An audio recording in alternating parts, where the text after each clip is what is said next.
Hey, Nikki. Hey, Selena. And hello, everyone. Welcome to Sweet Tea and TV. Hey, y'all. Well, you know, it occurred to me that I have told you a little bit about my trip to New Orleans recently. Yeah. But we haven't really had the chance to dig in. I've been strategically not asking too many questions. I wanted to give you space Just to in case. naturally bring it up if you were so inclined. I'm very inclined, and especially like it honestly, it meant a lot to me. Oh, by the way, guys, I went to New Orleans. For her birthday. Yeah, for my birthday. So Casey surprised me. I wonder, like, well, I don't know if I ever said this here. Yeah. We went on that cruise. What I don't know if I said is like I got that for his birthday. Oh. Like the trip on the cruise. I know was you his told me that. present. I don't remember if Yeah, you I said can't that remember if I said that here. Anyways, I feel like maybe I accidentally upped the ante, even though his was like a big milestone birthday. Mine is just like a fall flat kind of birthday. It's like 24. I mean, yeah, I mean, what are you not going to that do? big a deal. It's fine. 25 next year. I can finally rent that be car. 25. I can finally say I did it. But I'm 38. I'm going to claim that because it's like whatever. Can't but change it. So you might as well own it. Might as well. I'm always in the camp of go 70 because then maybe somebody will be like 70. So good for 70. Of course, the one time that they're like, yeah, I see that. Oh. I'd be like, thank you.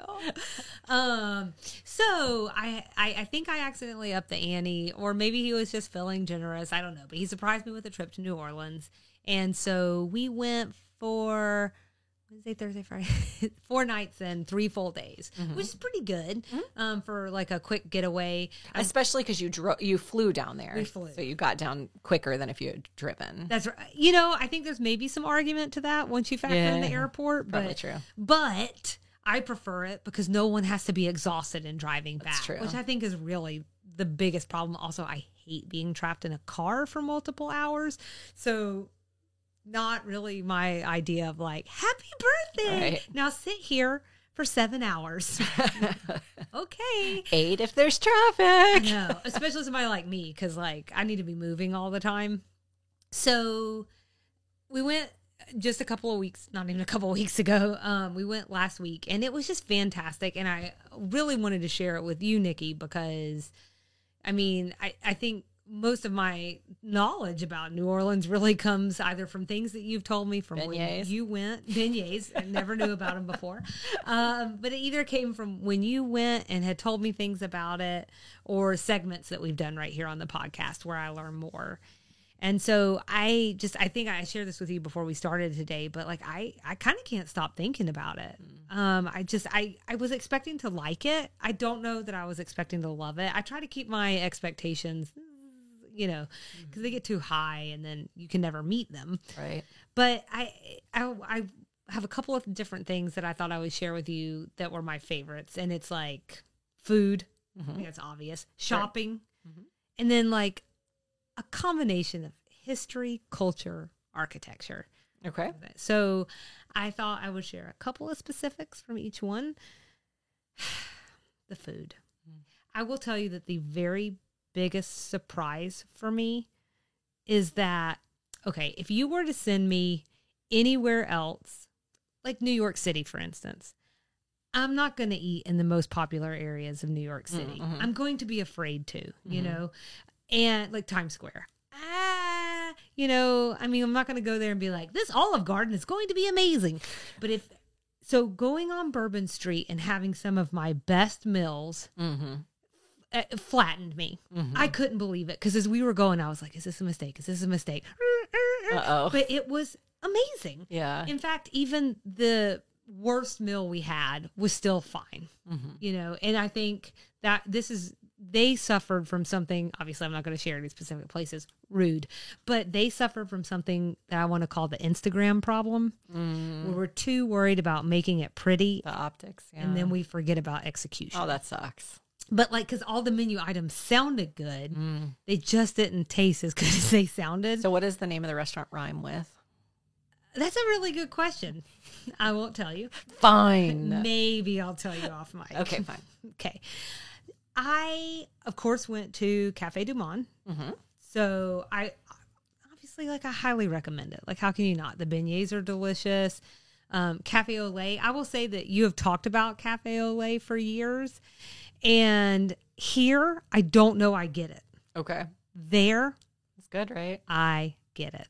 There's something different. It's the chicory root coffee mixed with the steamed milk, all intermingling for deliciousness. I can't help but wonder too if like maybe there is something about like the energy there and like you're excited and you're on a trip and maybe that's in the mix. Yeah. But I also am like, maybe other places aren't doing it right.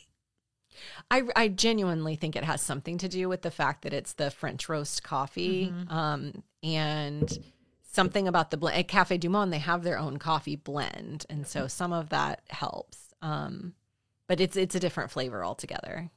The only thing I will say for people is like, get your mind right because it's really busy. If you think you're going to have that At Cafe scene, Du Monde? yeah. If you think you're going to have that scene from like a Parisian cafe and it's just you and your thoughts and your artistry, well, you've lost your mind. It's a tourist. I don't want to use the word trap. 2 of them now. Did you know? Oh, I didn't know that. They opened a second location. Oh, good. I didn't Did you go to the first one? Okay. I only went to the original. Good. Yeah. Good. I feel like that's the one to go to. I think that's right. It's not a tourist trap, but it is definitely a tourist destination, and the volume of foot traffic underscores that. It also looks like what I imagine Paul Escobar's living room looked like, just covered in white powdered sugar. Oh. You can like see it from like There's a a block lot. away. You're like, whoa. Yeah. So, but I kind of love that too. I think there's something that's Like licking it up off the sidewalk. it's like fun. Oh. Well, that too. Well, just like one would do at Paul Escobar's living room. But yeah, like there's just something about it that like it makes it feel unique and fun. I mean, hey, if there's powdered sugar everywhere, you're having a good time. I don't know. That's just I wonder all how often they pressure wash that place. well, I saw him pressure washing it while I was there. For real? So yeah, Oh, good. And then I'm imagine that I mean, clearly they do it every night, but I think they find a way to do it real quickly, like in between seatings or something, maybe, which is kind of funny. It's like just get that blood off the sidewalk, get him seated. But yeah, I mean, it was a good experience. Oh, also we had a frozen cafe au lait there. Oh, how was it good? Oh, Milkshakey? yeah, kinda. It was so good. A couple other recommendations that I wanted to share for anyone who might find themselves there is Felix's. That was one of the places on Bourbon Street. Okay. They're known for their char grilled oysters. Oh my goodness. And I want to be clear. At one point in time, I was a big oyster person. That changed for me at some point. I don't think I've ever had them char grill before. That's a whole other level. They also put it with like a piece of probably French bread. I couldn't tell because it was covered in so much butter. And it looks like they char grilled it too. I mean, I didn't need to chew. It just melted in my It just mouth. melted. I'm trying to look it up real quick while you're talking. Absolutely amazing. I want to see what it looks like. This doesn't seem familiar to me. Yeah, I mean, it's right there on Bourbon Street. So my friend got some recommendations from someone she works with who spent like a lot of time there too. And so, and he said, I think there was a note in his notes that he sent to her or text that said, in the 70s. And I was like, oh, this guy knows what he's talking about. Oh, dang. And this was his place that he suggested specifically for oysters. So you all keep that in mind if you're going. Well, that may be why I've never come across it. I'm not a huge oyster gal. It's, if you think eggs are divisive. Napoleon House. Great muffalata. Have you been there before, Nikki? No, I've not been there. The name is familiar, though. So I think the history behind it is something like they built that restaurant specifically for Napoleon or something, but Napoleon never made it. All to say that it's a pretty old place, but they still call it that. And I was going to say, and they were really mad about the name. there's Dang it, we could have Napoleon. called it anybody's Anything else? place. Super cute little courtyard situation. All of the servers are dressed with like the little bow ties, so it kind of feels like you step back in time a little bit. Oh, that's cool. And they also have some sort of specialty chocolate cake that's like specific to New Orleans that was really delicious. And even stuff like if you're going there for New Orleans cuisine, I randomly got like a chicken salad croissant. Delicious. So just really, really great place. Great coffee. The chocolate d'Auberge cake. That's it. It's a New Orleans classic multi-layer cake made in our Ralph Brennan bakery. Thank you. See, look at you. That Brennan name again. It sure is. They're quite big there, I hear. Bayona. I would qualify this one as fine dining. let's just say. Was Napoleon House not fine dining? Mm-mm. Okay. More of like, I mean, not, it was just, Sorry to put you on the spot. like cafe feeling. Okay. Cafe lunch spot. I mean, they probably do dinner as well. I did kind of think it might have been fine dining until we got there. Until you got there. Yeah. Okay. But also just everything inside it is like super cute. Like I did like a quick tour around almost every restaurant just because I wanted to try and soak it all in. Mm-hmm. And a lot of times you just get to see the table where you're seated or whatever. So, I mean, the whole thing is just super cute. But so Bayona, again, this one I would qualify as fine dining. Let's just say that everyone had clean plates at the end. Oh, that's good. So my friend said it was bar none the best scallop dish that she had ever had. I had some rockin' profiteroles that were filled with like a chocolate gelato. And I will tell you that I'm not probably the person who's going to go in and be like, I'll take the chocolate gelato. But it was absolutely amazing. And then perhaps the best coffee I've ever had at an unexpected location that I had no idea what it was, called French Truck Coffee. Okay. This is mostly in New Orleans, but if you find yourself in Memphis, apparently they have a location there as well. I would describe it as smooth, flavorful, and not an ounce of bitterness. Now, I think I just had whatever their house blend is when I went in there, and I did get Cafe au lait both of the times that I went. They also are the provider of the coffee at Commander's Palace. Oh, okay. So chances are, Nikki, unless that was a recent change, you've had it. So, and it's their blend just for Commander's Palace. Okay. It's called French what? Truck? French Truck. And their logo is so cute. I'm like, please come to Atlanta. Please come to Atlanta. It's definitely worth plugging also their unique bar scene off Bourbon Street. That wasn't for me. It's too wild for me. But they had actually this was on Bourbon Street, but we went at lunch, so I think we were safe. It's a cute little jazz bar called Fritzl's. And I don't know, they had like a little 3-piece like set of guys up there. But it wasn't just like that. Just like that. And it wasn't too jazzy. What's it like, the scat kind of? Oh. Yeah. I mean, but it was just, the music was good, the acoustics were good, the drinks were good. This was nice. The bartender, I got a mocktail there and he refilled my mocktail for free. Oh, that is nice. That doesn't happen. And let Maybe me tell in you, New Orleans it does. I know. Let me tell you, he's probably like, I feel bad for her. Get this woman too. New Orleans is for cocktails. So he refilled. Like I didn't even understand what happened. I reached down to Casey. I was like, "Did you order me another one?" He said, "No." I was like, Oh no, strange. This seems odd, but I like it. So another one that I want to mention is the Carousel Bar. Mm-hmm. This is in Hotel Monteleon, Monteleone, Monteleone. Definitely French. Mm-hmm. Did you go to that by any chance? No, we were on Bourbon Street quite a bit. Literally, you party animal. You're like out there with like an anaconda around you or a python. There definitely was a few. No. So, make it better or worse, I was with my parents the last time I was in New Orleans on Bourbon Street. They're big Bourbon Street people. They like to be amongst the people with the party. Not big drinkers, but they like to be in the mix. It's fascinating people watching. There's no getting around that. I mean, we actually spent quite a bit of time on the balcony just watching people walk up and down Bourbon Street. Well, and that's also a safe distance. Yes. Like where you're not feeling like you're caught in it. Right. So this Carousel Bar, though, it's literally like a real carousel that a bar is in the middle of, and you get up there on a stool, and it actually spins. Yeah. I mean, it's very slow. It's not like your trip to New Orleans was more, I feel like, curated than mine was.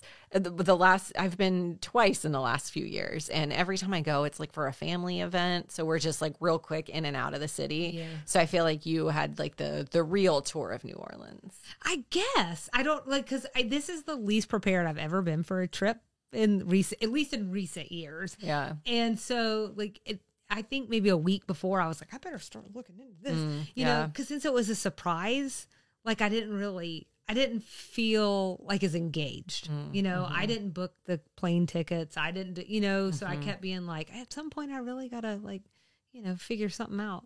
And then it really did become curated once this friend sent that list of places. I think that gave us a lot more lot of structure. We were like, oh, okay, well, we want to do this.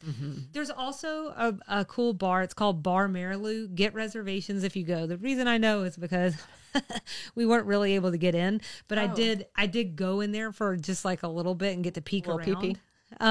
Peek. Actually, I did use the bathroom there. Yeah, there you go. I almost was like, I'm going to take this toilet paper because I can't stay here. I didn't, though. I didn't. I'm an adult. But it used to be a library. Oh, cool. And so there's still like bookshelves and stuff in it, but it's like really moody and like lots of black and red. And it just has kind of like the speakeasy feel to it. So that one was pretty cool. And I just want to say, as far as the shopping goes, I've done some traveling. And a lot of places that you go that's this much of a tourist destination, it's a lot of T-shirt shops. So I'm surprised, and I don't mean to cut off your train of thought. I'm surprised at some of the pieces you've shown me that you got there, because that I'm like, where did you find this stuff? What shops were you going into? You know what I was close to? Cafe Du Monde. Okay. They have that open air market situation in the middle. So we just kind of hit up around that area.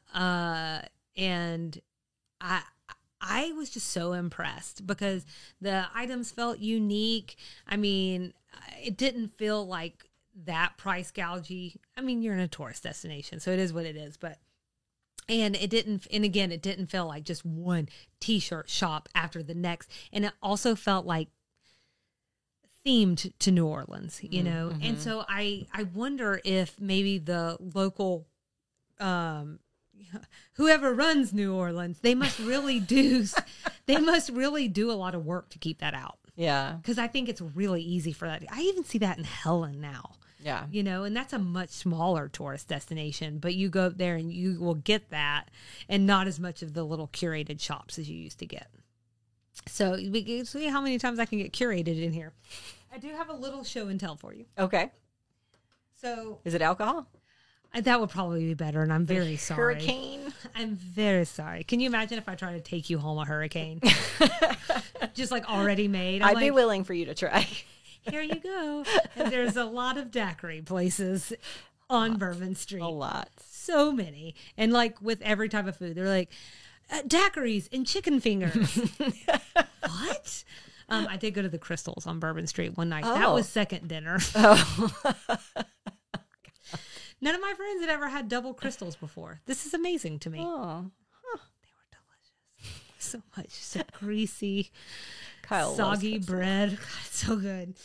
So someone recommended a couple of voodoo shops. Okay. And given the work that we've done here on this podcast, you know I had to pop in. I had to pop through. This is my voodoo buddy. Oh, no. So I picked up a voodoo buddy, not a voodoo doll, and it's supposed to bring you luck. Okay. There's some other stuff in there. But anyways, I thought it was so cute. He's cute. So I'll try, maybe at some point. Tuck him under your pillow? Nobody's going to stay right here in the podcast room. Okey-dokey.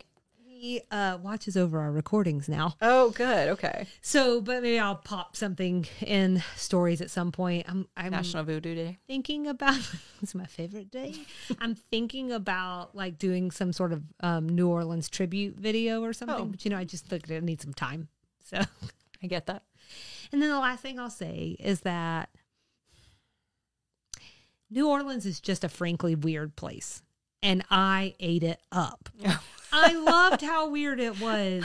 Like, you're not going to like, there are so many places in America, and especially in the South now, I feel like where you could be dropped off and you don't know where you are because there's a Home Depot, a Wendy's, a Costco, like, you know, but you're not going to get dropped off in this part of New Orleans. I'm not saying they don't have that somewhere around there, but you have a Crystal on Bourbon Street. That's right. But you're not going to, but they don't, not all the Crystals have a bar next to it. So that's true. Inside the store. Oh. So I do like that sense of place. I thought that was so lovely and refreshing compared to what I'm used to. So I really enjoyed that. I enjoyed the diversity, a lot of Southern hospitality. Like I would say 90% of the people we ran into were not just nice, but like really nice. The other 10% were like mean. Oh, And but a they little mean. probably weren't from there. I don't know. And I tired. I think you're right. I Maybe think you're tired. right. I think I'm telling you, somebody needs to let the staff at Cafe Du Monde sleep. Give them a day off, please. I could never be drunk on Bourbon Street. I've been on Bourbon Street and been around a lot of drunk people. That's a place I don't want to be drunk. It feels it's too many people, too much zaniness going on. I'll tell you something, Nikki, then you're the only one. I know. Much as I was the only one.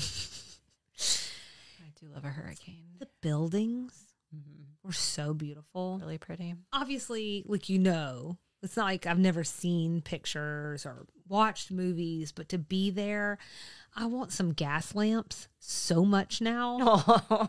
I've always loved gas lamps a lot, but they're just everywhere. And I love that they've kept that, like, you know, past history. Like, you don't see those everywhere anymore. I felt transported to another time. And then the very last thing I'm going to mention, because this all harkens back to the podcast. You ever go on ghost tours when you're on vacation?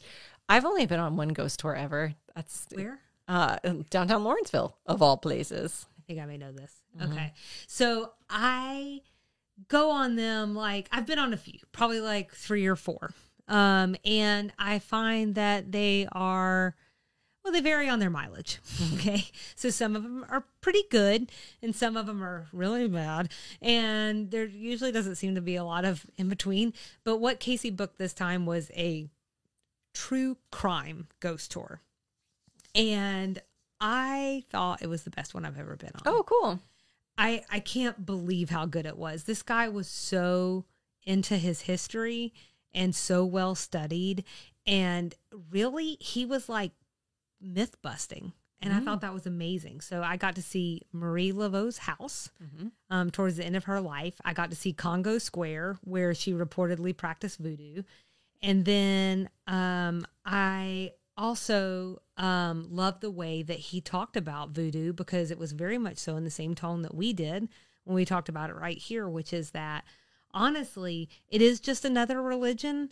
And a lot of the things that demonized it were strategically tagged to slavery and wanting to keep slavery in place. And I just thought that was so interesting that he specifically brought that up and talked about how important it was to not get the myths confused with the reality of things, especially as someone he's not from New Orleans, but someone who had lived there a long time. I just love that. That's nice. All to say, thank you for talking so good about New Orleans all these years, because it finally helped, you know, move me to go there and not get so caught up on Bourbon Street and just go down there and have a good time. And it was wonderful. I'm glad. Well, happy birthday. Thank you. And Speaking of happy birthday. Speaking of happy birthdays, I just really quickly also want to say thank you, because today in our recording, Nikki gave me like the most wonderful birthday. Oh. And I know we've already been talking a little bit, but I don't want this moment to pass by to say, like, you just made me feel really special. You brought over a catered meal for me. Well, for us. I did let Nikki eat, just in case anybody's like, damn, let Nikki eat. She ate it very slowly right in front of me. Both things were from Joanna Gaines's. All three things. All three. Okay, Yeah, the chicken salad was Chicken too? salad was from there too. Yeah. So we had chicken salad croissants. We had Arugula salad. Amazing salad. It had pomegranate seeds in it, walnuts that you also took extra steps with. They were like browned walnuts or something. It was brown sugar. And what was the other thing I said? So there's cayenne in there. Yeah. Which was really good. Oh, it was butter, Butter, brown sugar, and then a little bit of cayenne. Just like the good Lord intended. Amen. And I would probably be finding myself just picking those out of the salad at some point. I made a whole bowl of them. Homemade dressing that she infused with peaches. She's like, I just whipped something up. And then she homemade biscuits, y'all. And we had strawberry shortcake. But we also had it on the croissants, too. I had to. Because They were there. They were fresh. That's right. There.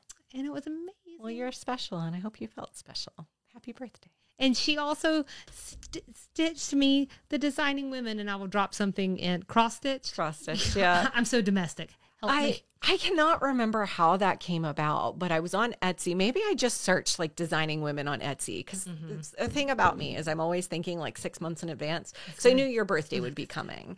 And like, there are also certain people in my life. I love to do this for everybody. Some people just appreciate it more. When you get them something they can't just go buy anywhere, Right. you know, like I don't need to buy you another set of, I'm totally making up an example, like in a set of dishes or a set of body soaps or something. Like you don't need stuff like that. You want things that are unique. You can buy that stuff for yourself. Other people in my life don't really care for like customized, personalized things. And they're like, can you just get me the thing I want? So like people like you, I like to shop for in advance because I like to make sure that I'm giving time. If it's going to be customized or personalized, that takes time.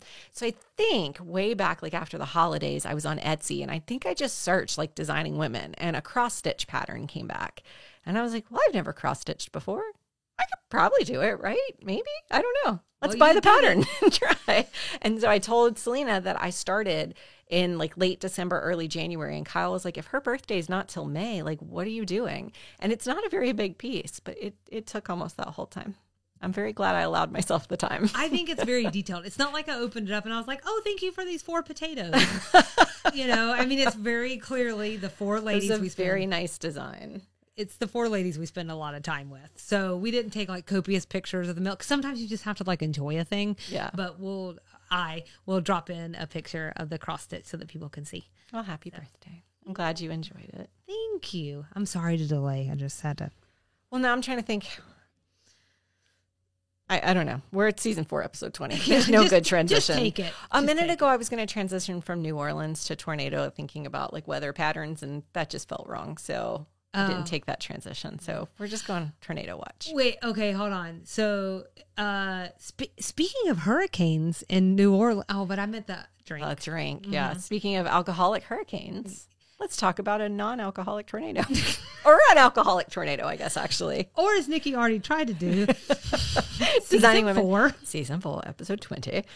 Tornado watch. So IMDb says a tornado traps the ladies in the house with Daddy Jones, who takes a liking to Bernice, and the milquetoast husband of a customer who decides to let loose in an increasingly bizarre evening. Air date February 26, 1990. We're calling this one 4 Gallons of Moonshine in a Tornado. It was written by LBT and directed by William Crane. My notes from Selena tell me this is the only episode he directs. He was one of the first Black filmmakers from a major film school to achieve commercial success.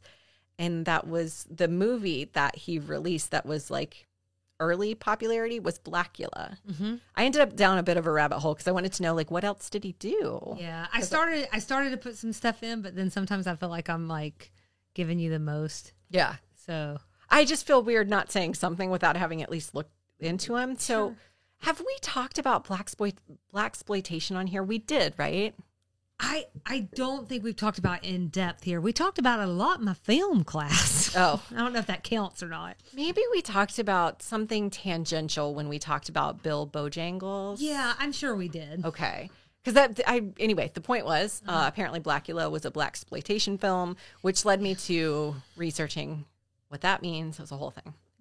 It's interesting if you're interested. It is very interesting. So, since we're not going down that rabbit hole, let's go down another rabbit hole of general reactions and stray observations. Okay. So I think I may be in a Suzanne kind of phase of my life. Uh-oh. Because in just about every episode lately, she's done something that really feels like maybe it was plucked from my soul. Oh. And I'm specifically thinking about these 2 moments in the episode when she loses her cool. Okay. Okay. The first one is when Charlene, God bless her heart, is, I want to say, badgering everyone. That's a good word for it. She is. To say happy anniversary and then like something else, but like on camera to 2 complete strangers from Poplar Bluff. Like it starts out her parents, and I can understand that, but then it's like just literally 2 strangers.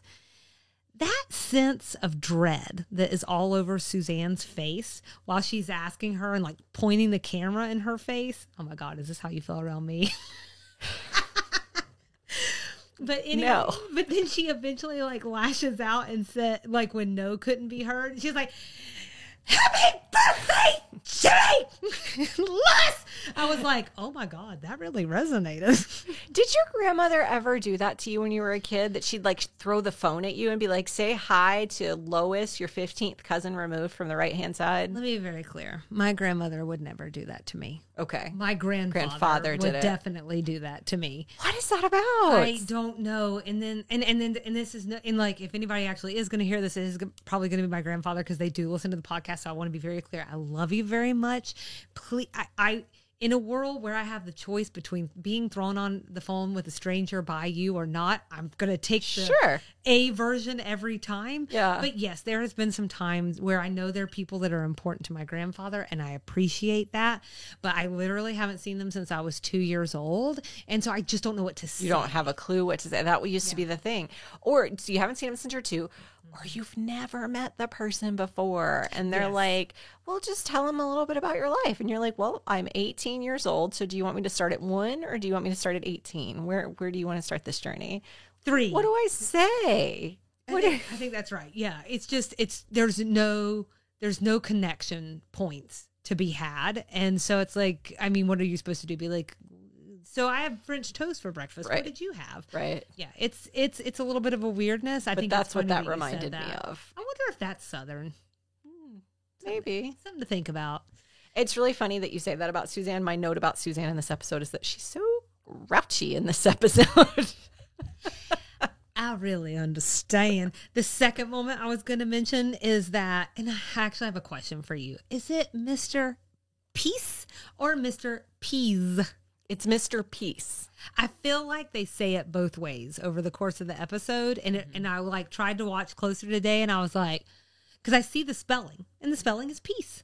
But sometimes they were saying peas. Yeah, so I actually looked it up both in the subslakescripts.com website, where we look at the subtitles, the captions, and it said peace. And I was like, no, they're definitely saying peas. And so I looked at designingwomenonline.net, and they also say peace. And I was like, no, they're definitely saying peas. So I think I checked IMDb as well, and they say peace. So I finally came to terms with the fact that maybe they are really just trying to say peace, even if it's coming out peas. Well, it's very confusing, but there's towards the beginning when we first meet him and Charlene is offering him tea, and they have there's this over politeness battle over the tea. Oh, I couldn't trouble you. Oh, it's no trouble at all. After over like every drip, and then Suzanne finally yells, "Oh, just make the damn tea." I could totally understand that. I could also totally understand the first part. So, I'm just being understanding. Well, so there was also a cut line, not to skip to strays, but just for a second, because it's on this note. Somebody says, but he's such a sweet, shy person. If he's coming over alone, let's do everything we can to bolster his ego, make him feel like a real man. Oh, Charlene, get real. We're a decorating business. I mean, it's not my job to help some little henpecked nerd feel manly. Anyway, I said happy anniversary, Lois and Shimmy. I think that's enough for one day. Right. We wouldn't want you to get a hernia from too much kindness. So your girl Suzanne was, I think that's a really unhinged in this episode. I'm glad that you shared that cut line, because I think that's a really important line that kind of helps shade in some of the story. I'm not saying we couldn't pick it up from context, but I do think it helps us understand why they're being so extra with this guy. Yeah. I'm with Suzanne on this too, cut line or not, because my thing is, and not the nerd thing, that was mean, but if you need to make yourself feel like a man, then you need to take care of that. I think that concept is a little generational. And so that does not resonate with me. For me, if I'm balancing a career and domesticity, you're going to need to bolster your own ego. It's so funny because I think my approach to these things is just them as a person. And I would just be like, oh my gosh, this poor person is so put upon by their wife or husband, regardless of whether they're a man or a woman. I would just want to be extra nice to them because it sounds like his wife's a bit of a bully. Yeah. And it's not really gender specific in my mind. It's just person specific. So I think you might be right that it is a little bit generational, because it never would occur to me that it's my job to bolster his male ego. It's more just I want to be nice to him because his wife is really mean. Yeah. She's really a bully. Right. Except she's really not. I think she's really just trying to keep control of this As they would say, wackadoodle. He's a little bit crazy. That's true. In general, to me, this episode is just the epitome of a filler episode. There was like But done nothing. well. Just done great. well. Yeah.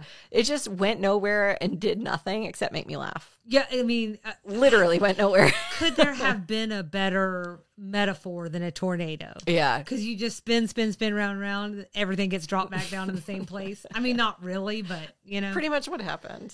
yeah. I have one more general reaction, which is that I mainly felt disturbed by Mr. Peace more than humored. Particularly the part with him coming down the stairs in the open robe and the Speedo. Like, I know it's supposed to be funny. He gave me the heebie-jeebies. With the background of that song, all I can think is like 90s serial killer. Oh. Like Silence of the Lambs. Except he'd be wearing someone's skin. Not wearing someone's skin necessarily. I'm definitely thinking Silence of the Lambs. Oh, yeah, I guess he was wearing somebody's skin. That's right. I was having a much more visceral memory. I know what you're talking about. Yeah. No, he was weird. You see it, though? He was a really yeah. So I'm like sitting there and I'm like, if you just change, you don't even have to change the music, honestly. Yeah. Well, so my thing was, of course, that you get a little bit of the conversation about the underwear and the robe being like a super inappropriate gift for Reese from Suzanne. Right. But can we talk about the yachting hat? That's for Mary Jo. That's not like a marginally better gift. Does he yacht? Do we know this about Reese? I don't know. Maybe he's up at Lake Lanier every weekend. It was just such an unusual combination of gifts. Yeah. Like, we're going to talk about how weird Suzanne is for giving an underwear and robes, which, yes, is weird to give your sister's boyfriend that, but it was on sale. So you know what I mean? But Mary Jo's giving him a yachting hat. Just feel like nobody wanted to get this guy a set of croquet mallets or something. I don't know. It just... Maybe they started with the end result and they just had to work it back. I think how that's what can we get this man I think that's what in happened. a yachting cap and bikini briefs? You know what I'm saying? I think that's right. Yeah. Strays. So one of my strays was that thing about Suzanne being weird. Mean is really the word I would use. The other stray is, what is this look Mary Jo's wearing with like what would you call that hat? 90s. Like, doesn't go with a jersey. So she's, when they're cleaning the house at the end, she's wearing like a flat brimmed 90s hat, like kind of like a Blossom hat, but not quite. That's a good description. Blossom, the TV show. And then she's got like a Philadelphia Eagles jersey looking thing on, and jeans and tennis shoes. The hat maybe is the thing throwing me. I'm like, why is that what you put on your head today? Yeah. Just a strange look. I don't know. It caught my eye. Yeah, it's definitely different. And then we had one guest star alert. Richard Sanders played Mr. Peace.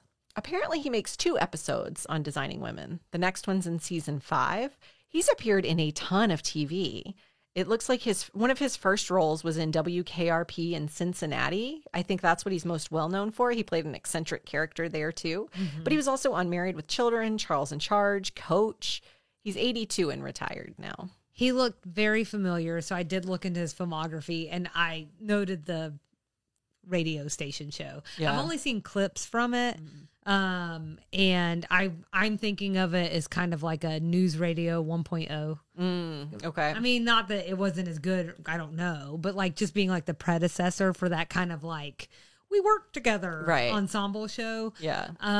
And I think what you're saying about the other stuff just appearing on a lot of shows is why his face just seems so familiar to me. I don't recognize him at all. So actually, I was surprised that he had and I'm just like listing a handful of things. There were a ton of credits. You know, they say like a character actor who you don't recognize. You shouldn't be able to recognize him. Yeah. That is pretty impressive that he's been able. I mean, it was a huge filmography. It was very long. Yeah. Lots of random appearances. Sorry, I lost you at retired. He's 82 and just because that sounded nice. That was my last stray. I only have one stray. So Daddy Jones returns. Mm-hmm. He was really playing up the accent in this one. I honestly was having a little trouble understanding what he was saying. Oh, really? I needed the script pulled up. Oh, interesting. I didn't have that problem. Points. It almost sounded to me like he had something in his mouth. I have to watch it again. Just okay. We'll come back. Okay, and you'll tell me if you actually watched it again. I didn't. Nikki from the future. I did not watch it. I did not have time for that. So what did you like about this episode? I think the absolute high point of the episode was the footage at the end, the stuff in Charlene's video. That was so freaking funny. It Just was all great. of it. Yeah, I really bought it. So this was a like for me too. Yeah. Like it sounds like something that she would do. Yeah. I also I didn't think about it until I rewatched it this morning, but they did a nice job finding a way to tie in why she would have had a camera anyway. Yeah. With her doing the anniversary video or whatever. Yeah. And I don't know. I just I like that it was like fast paced in a way where we got everything. Yeah. But that we needed to. We didn't need to spend all that time there. Mm-hmm. And I thought it was just a really great way to capture everybody's moment. Oh, funny. Yeah, That was really hilarious. Any episode with Bernice, as you know, is a winner in my book. I also really loved when she said, they say too much of that bug spray will make you go crazy. And I figure I haven't got a real wide margin for error. And then when Charlene said, Bernice, you're so funny today. And she said, Charlene, we've already covered that. Try to keep up. I really liked that. Definitely in my likes. I classified the whole thing as we get the return of not just Bernice, but feisty Bernice. Oh, yeah. So she was like super feisty in this one. Yep. She also tells Mary Jo very matter of factly, like when she offers her coffee, she goes, cream, no sugar, and please don't screw it up. It's definitely how I'm going to make my order the next time. It'll be a little tough because I like black coffee. Yeah. But I'm just going to tack on, please don't screw it up. Please don't screw it up. Black coffee, don't screw it up. I also really liked what she said about the retirement village.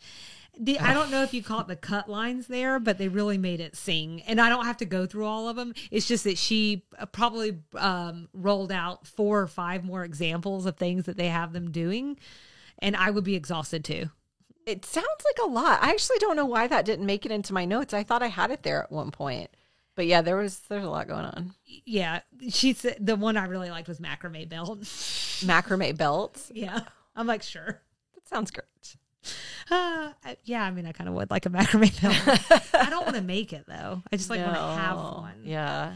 But yeah, I never really thought about that before, but I think they do have a lot of activities going on. And I like that she's like, I'm not a potter. Like, what do you want from me? I'm just trying to rest. So I loved all of that. And then we got a call back to when Suzanne actually accidentally used Charlene's breast milk in her coffee, which you is mean her mother's milk. I don't know which one's worse. Like, yeah, I don't know. I think I like mother's breast milk is better. weird to me. Yeah. Mother's milk is just odd. I just picture like a tree. Yeah, have It's some like of mother's producing milk. Don't. And then my last was just that aside from the general creepiness of some of the guests, I actually thought the night seemed really fun. They're cutting up cake. They're having some drinks. They're fantastic. Dancing. Yeah, all They had that sounded power fun. the whole time? Power the whole time, yeah. Oh my God. Yeah, that's the perfect night. I mean, sure, only their house tornado got rolled hit through. by a tornado. Which also They I felt all like I could survived. identify with. They all survived, including Olivia and Mrs. Philpott. So Yeah. I'm not worried. Yeah. I have 2 more things I really liked in this one. Okay. We had another good example of them describing things being funnier than if we had actually seen it. Right. Mhm. So Anthony talks about Bernice laying out the window, blowing on her rape whistle, while Daddy Jones played his mouth harp or harmonica. That made me laugh really hard. And then just Julia not so slowly losing her mind as the episode goes on. Like she gets slightly more unhinged with every scene. I just loved that. That part where she tells Anthony's girlfriend, like, yeah, going upstairs. My house is your house. Tell all your friends or something like that. That was really funny. It was. I did think it was funny. So we hadn't really talked about Vanessa being back in this Vanessa, episode. thank you. I could not think of her name. Oh, which it was good to see her again, but I did think it was like a little ridiculous that they're like, oh, it's so rainy. Let's get you all this wet clothes. That girl was dry as a bone. Yeah.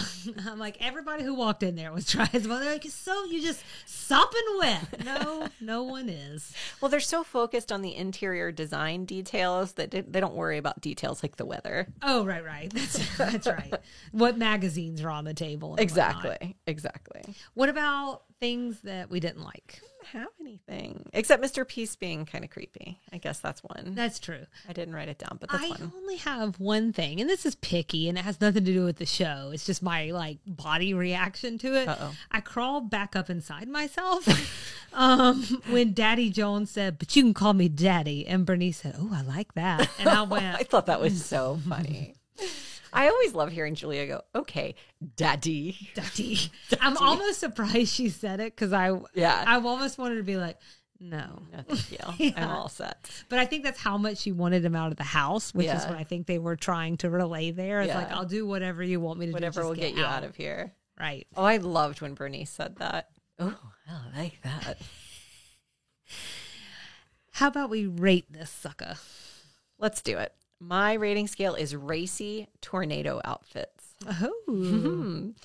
I gave it a 3.75. So I thought it was really funny. I thought it was complete silliness. It didn't take us anywhere, but we went on a circular wild ride, which I appreciated. I don't really even know why I rated it down even I know, at 0.25. I'm like, that seems kind of low. Yeah.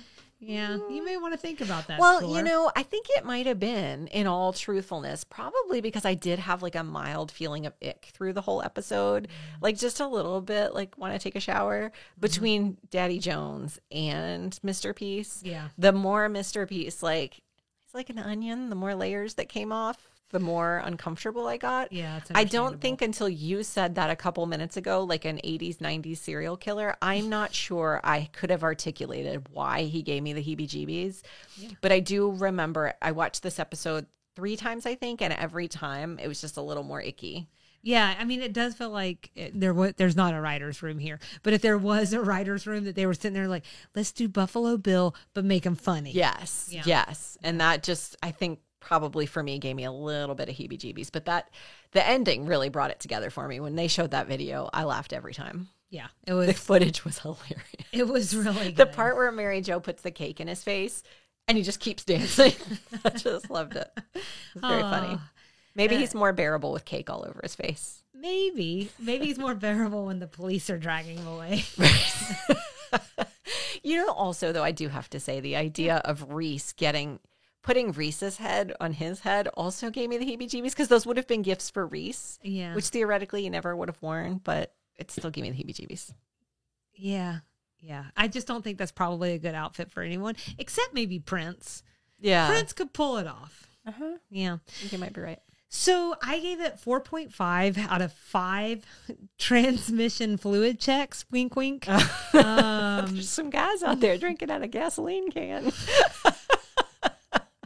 I really liked it, and I liked it even more on.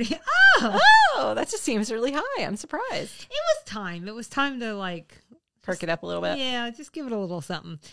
We've already talked about it, but as far as like a bottleneck episode goes or whatever, like it is, but it's so well done, and like. Yeah, I mean, there was no like real character growth, but basically they put everybody in a room together. They tossed in some variables and they let the actors cook. Gasoline. They just poured the whiskey on, or the moonshine on, I guess. Right. And sometimes you just have to let funny actors cook. Just be funny, yeah. And that's all they really needed. They were funny. 90s things? Oh, boy, there was a lot in this one. Obviously, Charlene's camcorder. That's right. Naughty pine tables with a high gloss. Yeah. I should have Googled this. In my head, what I'm picturing is that like orange yellow wood that you can see the wood pattern on. That's so 90s to me. Yeah. There was a reference to Johnny Carson, Mary Jo's kids going home alone after school. That felt 90s to me. At some point in the early aughts, people started caring. And then comparing Mr. Peace to Prince when he's coming down the stairs. Good. I had going to pay a traffic ticket in person, which was Daddy Jones's excuse for being in Atlanta. You do sometimes still have to if you are particularly bad, but most of the time they'll just take your money. Yeah. Like you can just phone that one right in. I got a speeding ticket one time in Athens, and I went in person because I meant to argue it, and I chickened out, and I just pled NOLO instead. And so I've been in person to pay a traffic ticket. Yeah. I got nervous. What year was that? I mean, 2004, 2005. Just 17 years ago. It's been a long time ago. It feels good, doesn't it? longer than that. Oh my God, I can't even count that high anymore. Oh God. Why did you do that to me? I don't know. I did it to myself too. I'm 3 months older. You just had a birthday. I'm 3 months older. I know. Asking to use a phone book. Oh, And not 90s, but just dated. Did you catch that tornado on the TV? Are they kidding with that? It was definitely like Kansas and like a TV show from the 50s. It was like the beginning of Wizard of Oz, which I believe was actually made in the 30s. So I was like, come on, guys. They're like, here in Atlanta. And I mean, I know that Atlanta hasn't always been as big of a city as other cities, but I'm pretty sure it wasn't an open field I in know. 1990. That looked like Waycross or something. That was so funny. Okay, Southern things. The mouth organ. So this is what Anthony called it. I assumed he was talking about the little thing that you put right here and go bong, bong, bong, bong, bong, bong, bong. I think that's a mouth harp. I think a mouth organ is a harmonica. It's not my favorite name, if I'm honest. I don't like it. They also specifically mentioned the College Park area of Atlanta. That's where the news says some of the storms were seen. That really is a place. That's my old stomping grounds. There you go. I was born basically next door. College Park, Bubba's Box. There you go. Moonshine, of course. Daddy Jones saying, the old bull's finally out of the barn. That felt Southern. And CNN is the network playing Charlene's video. And as we all know, that's based here in Atlanta. I know I meant to look up if like that contest was a real contest or not at the time, but it was I didn't think about that. I didn't until this morning. It was just like, we talk about bridges too far. That was And then you one. brought it up anyway, just to let us all know how much you let us down. I know. I'm so sorry, y'all. It's cool, man. Feel free to let Pick us the pieces know. up. I was just going to say that I think Daddy Jones is the Southern content from this one. yeah. So you've already mentioned a few. He says, he described where he lives as, back down in my part of the woods down there. But he lives in North Georgia. But in the South, one thing I've noticed, everything is down there. That's what I'm saying. Okay. Right? Yeah. So it feels Southern for everyone to just think they're from down there, and it does not matter where you are from. Or you're over yonder. Wherever you are, it's general. I used to think I was really bad at directions. And then I think one day I finally realized, no, I've just been raised by a bunch of Southerners. So everything is down to me. Yeah. I'm like, oh, down in North Carolina. That's right. the exact opposite of down. Down in Canada. Just You know what I'm talking about? I can't help it. It's true. It really is. I'm bad at directions just naturally. Although I did tell my mom recently, I was like, it's kind of your fault because she would take different routes every time. Oh. So like she's a big back road person. I love a back road. If there's even like an ounce of traffic, she's like, no, I'm going to take this 3-hour route to get me out of this 30-minute wait. So you don't have to sit in the wait. Yeah. And so I was like, so I never knew. I was like, I don't even know how you knew that many different ways to one place. There was like 2 roads, but you took 10 different ways. Yeah. Anyway, so what I'm trying to say is I can't find my house hardly. That's what you need to know. So he talks about square dancing too. I just wanted to say that feels Southern. I think it's like the hoedown kind of, or like whatever. Anytime anybody tries to recreate one, they're like, put some hay in there, And I just want to be clear that when I looked it up, because I was like, well, maybe it is Southern. I really have no idea. It actually originated in England, and a hoedown originated in the Midwest. So it literally has nothing to do with the South. But even I didn't know that because it feels so entrenched in the idea of being like a Southernism. Mm-hmm. That was a really long way of me saying my Southern reference is not a Southern reference. Glad you took us on that journey. I took you on that journey. I think you got my. He calls Bernice sugar. Just all of that honey pie, sugar, sweetie, honey bunch is always going to feel very Southern to me. Making excuses to go somewhere and drink. Let's go outside and check the transmission fluid has got to be the most Southern thing I have ever heard. Just really. It's just really right up there. I'm telling you. I want someone to come to my house and have moonshine in their car. I mean, I can do that for you. Nip outside. Just want to nip outside and have a drink, come back in.